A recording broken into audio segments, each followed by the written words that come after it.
በስመ አብ ወወልድ ወመንፈስ ቅዱስ አሃዱ አምላክ አሜን። እግዚአብሔር የሚወዳችሁ እናንተም የምትወዱት የእናታችን የንጽሕተ ንጹሐን የቅድስተ ቅዱሳን የድንግል ማርያም ወዳጆች እስከ ሞት ድረስ በወደደንና ባፈቀረን በኃያሉ በገናናው አምላካችን በልዑል እግዚአብሔር ስም እንደምንሰነበታችሁ እንኳንስ ለነነዌ ሰዎች ጾም መታሰቢያ በሰላም በጤና በፍቅር አደረሰን አደረሳችሁ። እነሆ በዛሬው ዕለት የምንነጋገረው ጾመ ሰብአ ነነዌ በሚል ርዕስ ነው። ጾመ ሰብአ ነነዌ ማለት ምን ማለት ነው? የነነዌ ሰዎች ጾም ለስንት ቀናት ያህል ነው? የነነዌ ሰዎች ምሳሌ ዛሬ ለነማን ይሆናል? እግዚአብሔር አምላክ ለምንድን ነው ዮናስን ሊልከው የቻለ? ፈቃደኛ ለመሆኑን ታዛዥ ለመሆኑን እያወቀ ሌላ ሰባኪ ሌላ ነቢይ አጥቶ ነው ወይ ነቢዩ ዮናስን የላከው የሚለውን በስፋት እንመለከታለን። እግዚአብሔር መንፈስ ቅዱስ የሁላችንን ልቡና ይግለጽልን። ጾመ ሰብአ ነነዌ። ጾመ ሰብአ ነነዌ የነነዌ ሰዎች ጾም ማለት ነው። የ3 ቀን ጾም የጾሙት በነነዌ ይኖሩ የነበሩ ሰዎች ናቸው። ከተማዋም ነነዌ በጤግሮስ ወንዝ ዳርቻ የምትገኝ ስትሆን መስራቿም ናምሩድ ነው። ኦሪት ዘፍጥረት ምዕራፍ 10 ቁጥር 11 እስከ 12። ጥንታዊቷ የነነዌ ከተማ ለአሦር መነሻ የሆነች እጅግ ሰፊና ያማረች የቅጥሯ ርዝመት 12 ኪሎ ሜትር የሚሸፍን ነበር። በከተማዋ ንጉሡ ሰናክሬም ብዙ ሕንፃዎችን ገንብቶ ነበር። ዮናስ ምዕራፍ 4 ቁጥር 11። በዚያ ዘመን የነበሩ የነነዌ ሰዎች ኃጢአታቸው በዝቶ እግዚአብሔር ሊያጠፋቸው ሲል ዮናስ የስሙ ትርጓሜ ርግብ የሆነ በዳግማዊ ኢዮርብዓም ዘመነ መንግሥት የነበረ ነቢይን ቸርነትና ምሕረቱ የማያልቅበት እግዚአብሔር መክሮ ዘክሮ እንዲመልሳቸውና ንስሐ እንዲገቡ ነቢዩ ዮናስን ወደ ነነዌ ሕዝብ ላከው። የሉቃስ ወንጌል ምዕራፍ 11 ቁጥር 30። ይህ ነቢይ መኖሪያው በገሊላ በጋትሔፌር ድንበር ከተማ ነበረ። አባቱም አማቴ ይባላል። ዮናስ ወልደ አማቴ እንዲል መጽሐፍ።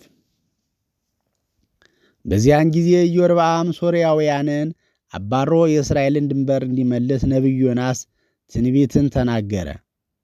ነቢዩ ኤልያስ ያስነሳው የስራጵታዋ መበለት ሕፃን ነቢዩ ዮናስ እንደሆነ የቤተ ክርስቲያን ታሪክ ያስረዳል። አንደኛ ነገሥት ምዕራፍ 17 ቁጥር 19። መድኃኒታችን ክርስቶስም የዮናስን ከዓሣ ሆድ መውጣት የራሱ ትንሣኤ ምሳሌ አድርጎ ነግሮናል። ማቴዎስ 12 19 እስከ 42፣ ሉቃስ 11 30 እስከ 32። እግዚአብሔር አምላክም ሄደህ በነነዌ ላይ ስበክ ባለው ጊዜ ነቢዩ ዮናስ አንተ መሐሪ ነህ፣ ልትጠፋ ነው ብዬ ተናግሬ ብትምራቸው ሐሰተኛ ነቢይ ይባላለሁ ብሎ ላለመታዘዝ እስራኤልን ለቆ በመርከብ ወደ ተርሴስ ሸሸ። ወሖረ ሀገሮ ተርሴስ እንዲል እግዚአብሔርም ታላቅ ነፋስን አስነስቶ መርከቧ በማዕበል እንድትመታ አደረገ። ከዮናስ ጋር በመርከቧ ተሳፍረው የነበሩ ነጋዴያንም ያላቸውን ሀብት ወደ ባህሩ መጣል ሲጀምሩ ነቢዩ ዮናስ ጥፋቱን ተገንዝቦ ማዕበሉ በእኔ ምክንያት የመጣ ስለሆነ ንብረታችሁን ሳይሆን እኔን ወደ ባህር ጣሉኝ ብሎ ተማጸናቸው። እነርሱም ስለዚህ ሰው ነፍስ እንዳንጠፋ ንጹሕም ደንበኛ ላይ እንዳይደረግብን አይሆንም አሉ። ወደ ባህሩ ለመጣል ዕጣ በተጣጣሉ ጊዜ ዕጣው በዮናስ ላይ ስለወጣ ነጋዴያኑ ዮናስን ወደ ባህሩ ጣሉት። ወወፃ ዕፃ ላዕለ ርእሰ ዮናስ እንዲል ወዲያውኑ ከእግዚአብሔር ዘንድ የታዘዘ ታላቅ ዓሣ አንበሪ ዮናስን በአፉ ተቀብሎ 3 ቀንና 3 ሌሊት አሳድሮ ወደ ነነዌ ያደረሰው። ዋዘዘ እግዚአብሔር አብዬ አንበሬ ከመያሐጦ ለዮናስ እንዲል እግዚአብሔር የቅልን ተክል ምሳሌ በማድረግ ቅጠሉ በመድረቁ ዮናስ ባዘነ ጊዜ አንተ ላልደከምክበትና በአንድ ቀን በቅሎ ላደገ ቅል ስታዝን እነሆ በታላቂቱ ነነዌ ከተማ ያሉ ከ120,000 በላይ ሕዝብና እንስሳቱ የእጄ ፍጥረቶች ስለሆኑ ያሳዝኑኛል በማለት ነቢዩ ዮናስም ውሸታም ላለመባል መኮብለሉ ስህተት መሆኑን አስረድቶታል። ዮናስም ነነዌ መሬት ላይ መድረሱን ባወቀ ጊዜ ከእግዚአብሔር መሸሽ አለመቻሉን ተረዳ። የነነዌ ሰዎችንም ንስሐ ግቡ እያለ መስበክ ጀመረ። የነነዌ ሰዎችም ንስሐ በገቡ ጊዜ እግዚአብሔር ይቅር ብሎ ከጥፋት አድኗቸዋል። ሐሰት እንዳይባልም እሳቱ እንደ ደመና ሆኖ ከላይ ታይቷል።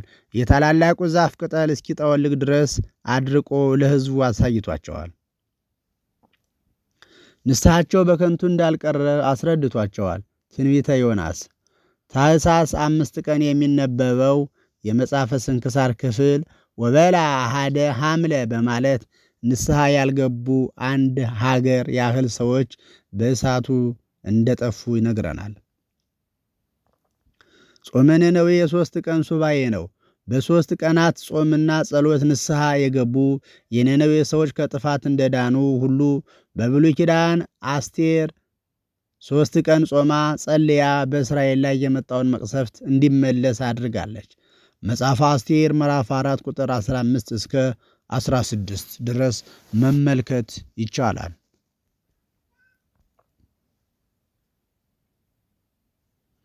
ስለዚህ የዘንድሮው ጾመ ነነዌ የሚገባው ጥር 25 ስለሆነ ማለትም ጥር 25 2018 የሚገባው ሰኞ ስለሆነ 3 ቀናትን እንጾማለን ማለት ነው።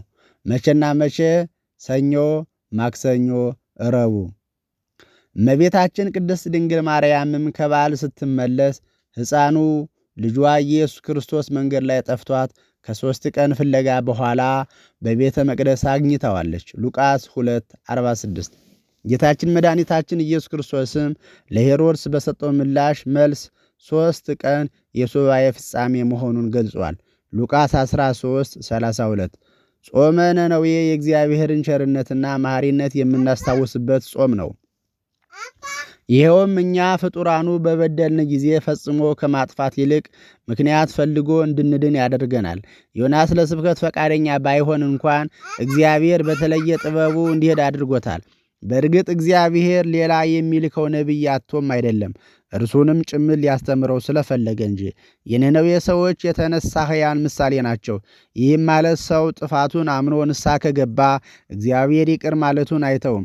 ለዚህም ነው ዮናስን አንተ ላልደከምክበትና በአንድ ቀን በቅሎ ላደገ ቅል ስታዝን እነሆ በታላቂቱ ነነዌ ከተማ ያሉ ከ120,000 በላይ ሕዝብና እንስሳቱ የእጄ ፍጥረቶች ስለሆኑ ያሳዝኑኛል ያለው።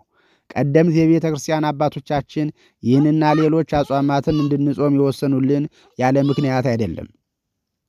ሕጉ የተዘጋጀልን እንደ ነነዌ ሰዎች እኛም ጾመን ጸልየን ከኃጢአታችን እንነጻ ዘንድ ነው። ዛሬ ዓለማችን በኃጢአት ማዕበል እየተናወጠች ባለችበት ወቅት እኛም እንደ ነነዌ ሰዎች ከበደላችን ብንመለስ እና ንስሐ ብንገባ ቸሩ ፈጣሪያችን እግዚአብሔር ይቅርታና ምሕረት የባህሪ ገንዘቡ ስለሆነ ወደ እኔ ተመለሱን የሚቅር እላችኋለሁ ይለናል። ስለሆነም በነቢዩ ዮናስ ላይ የተደረጉ ታምራትንና ካለመታዘዝ የሚመጣ ቅጣት ቀላል አለመሆኑን በማስተዋል ለነነዌ ሰዎች የወረደውን ምሕረት በመገንዘብ ለእግዚአብሔርም ሆነ ለሃይማኖት አባቶችና ለወላጆቻችን መታዘዝ ይገባናል። ስንጾምም እግዚአብሔር አምላካችን መዓቱን በምሕረት ቁጣውን በትዕግስት መልሶ በኃጢአት ለጠፋው ዓለም ይቅርታውን ይልካል። በመጾማችን ራሳችን ከመዓትና ከመቅሰፍት ከመዳናችን ባሻገር በእኛ በደል ምክንያት አገራችን እጽዋቱና እንስሳቱም ሳይቀር ከድርቅና ከቸነፈር ይተርፋሉና። ወስብሐት ለእግዚአብሔር ወለወላዲቱ ድንግል ወለመስቀሉ ክቡር። ይቆየን። አሜን።